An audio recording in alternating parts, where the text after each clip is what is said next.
তাদের সদস্যবৃন্দ, অন্যায়ভাবে চাকরি হারানো বিডিআর সদস্যবৃন্দ, যাদের প্রত্যেকের সাথে অন্যায় হয়েছে, যারা ন্যায় বিচার চান, একই সাথে 2009 সালে পিলখানায় যাদেরকে হত্যা করা হয়েছিল, সে সকল শহীদ পরিবারের সাথে যেন ন্যায় বিচার হয়, সেই তারা আজকে এখানে এসে দাঁড়িয়েছেন। এটি আমাদের জন্য অত্যন্ত বেদনাদায়ক এবং লজ্জাজনক যে 24-এর গণ অভ্যুত্থান পরবর্তী বাংলাদেশে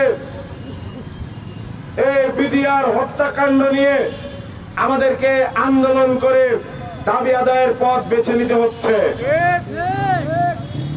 এটি তো এই সরকারের অন্যতম ম্যান্ডেট ছিল, কারণ এই সরকারের ম্যান্ডেট জনগণের রক্ত।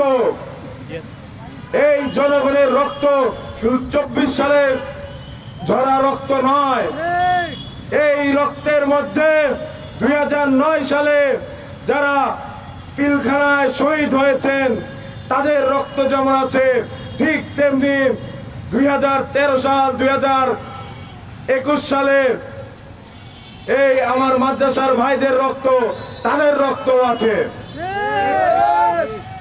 প্রত্যেকটা ফোঁটা রক্তের প্রতিটি ফোঁটা ছিল এই গণ অভ্যুত্থানের নিয়ামক।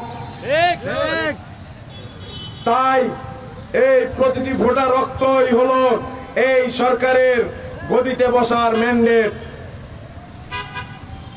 আজকে ক্ষতিগ্রস্ত যারা বিডিআর এবং তাদের পরিবারের সদস্য, যাদের সাথে অধিকাংশ অন্যায় হয়েছে, আমরা সেখানে ন্যায় বিচারের জন্য দাঁড়িয়েছি। এটি অত্যন্ত বেদনাদায়ক এবং কষ্টদায়ক। আমাদের কেন আন্দোলন করতে হবে? আমাদের কেন শাহবাগ ব্লকেট করতে হবে? এটি তো একটি গণদাবি। আজকে সারা বাংলাদেশের 64টি জেলায় মানববন্ধন হচ্ছে, প্রচার প্রচারণা হচ্ছে। জনগণের মধ্যে একটি ব্যাপক সাড়া পাওয়া গেছে। জনগণ চায় এটির ন্যায্য বিচার হোক। আপনারা জানেন আমাদের দাবির প্রেক্ষিতে গত 23শে ডিসেম্বর স্বরাষ্ট্র মন্ত্রণালয় কর্তৃক একটি কমিশন গঠন করা হয়েছে, যার কার্যপরিধির 2-1 ধারা যুক্ত করে বলা হয়েছে যারা দোষী সাব্যস্ত হয়েছে তারা দোষী থাকবে। তাহলে পুনর্তদন্ত করে কি লাভ? আজকে যারা চাকরি হারিয়েছেন অন্যায় ভাবে, যারা জানতেনই না তাদের অপরাধ কি, তাদের অধিকার রয়েছে তাদের চাকরি ফেরত পাওয়ার। তাদের পরিবারের অধিকার রয়েছে সাধারণ নাগরিক সুবিধা পাওয়ার। অসংখ্য বিডিআর সদস্য জেলের ভেতরে বিনা বিচারে ধুকে ধুকে মরে গেছেন। মূলত তাদেরকে হত্যা করা হয়েছে। যারা হত্যা করা হয়েছে, যাদেরকে হত্যা করা হয়েছে তাদের পক্ষ থেকে সেই হত্যাকারী হাসিনা এবং তার সাথে যুক্ত সকল দোষরের আমরা বিচার দাবি করছি। 2009 সালে যখন সকাল 9টার সময়, 9টার পরে এই ঘটনা ঘটে, সর্বপ্রথম ব্রেকিং নিউজ দেখা যায় কলকাতা টিভি চ্যানেলে।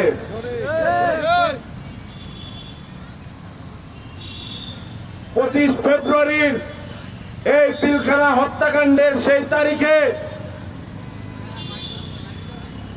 3 ঘন্টা আগে, ঘটনা ঘটার 3 ঘন্টা আগে বাংলাদেশ ভারত সীমান্তে রেড অ্যালার্ট জারি করে দিয়েছে।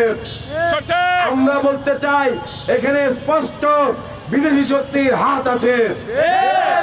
আমরা আজকে গণ অভ্যুত্থানকারী সকল ছাত্র নাগরিক বলতে চাই যদি ন্যায় বিচার না আসে প্রয়োজনে আরো একটি অভ্যুত্থান হবে। কিংবা দেশীয় দালাল এজেন্সিতে আমরা বিশ্বাস করি না। সরকারকে স্পষ্ট করতে হবে তাদের উপরে কি এই সমস্ত এজেন্সির কোনো চাপ আছে কিনা।